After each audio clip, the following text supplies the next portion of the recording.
छिंदवाड़ा में। छिंदवाड़ा जानते हैं, नागपुर के पास में है। तो हमारे एक परिकर है वहां पर कथा के, साहू परिवार है, राजकुमार साहू और नरेश साहू। बड़ा मेरा बहुत आत्मीय परिवार है। मैं जाता हूं तो वहीं रहता हूं, ऊपर रूम है मेरा। तो उलुग्राम कथा कराए थे 2016 में। तो एक बार मैं वहां गया था तो एक दिन का सत्संग था।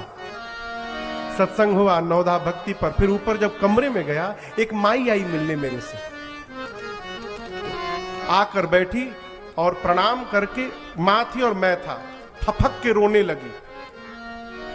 मैं पूछा क्या हुआ मैया? बोली महाराज, यदि हम आज जिंदा हैं तो आपकी कथा के कारण जिंदा है महाराज।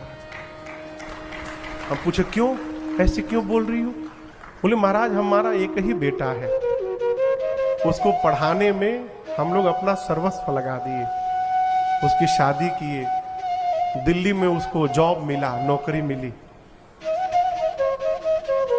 कितना दूर है छिंदवाड़ा से दिल्ली?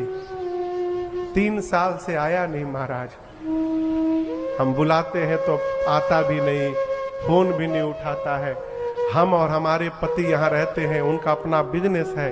हम लोग इतने दुखी हो गए थे महाराज कि बोले अब जीने का कोई मतलब नहीं है, अब प्राण त्याग देना है। तो मेरे पति ने सारा बिजनेस बंद किया, जितना लेन देन था सब क्लियर किया, और हम लोग ये निर्णय किए कि अगले रविवार को प्राण त्यागना है। तो 1 सप्ताह में जितने रिलेटिव थे सबसे बात कर लिए, सबसे फोन करके बात किए, हाल चाल लिए, अपना खबर दिए। ये नहीं बताए क्या करने वाले।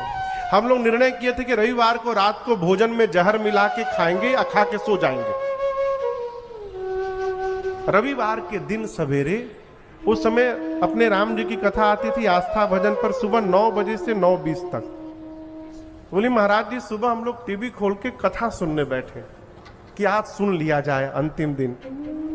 और उस 20 मिनट की कथा ने ऐसा हृदय परिवर्तित किया महाराज कि हम दोनों एक दूसरे को गले लगाकर घंटों रोए कि कितना बड़ा पाप करने जा रहे थे। उस लड़के ने हमको दुखी नहीं किया, हमने अपने आप को दुखी किया। कैसे? उससे आशा लगाकर बैठे हैं। जीव के भरोसे नहीं रहना है, जगदीश के भरोसे रहना है? और महाराज उसके बाद हम लोग फिर अपना बिजनेस खड़ा किए और आज बड़े आनंद में रहते हैं। उस मां के वचन है, हमें नहीं कहते बच्चों को न पढ़ाइए।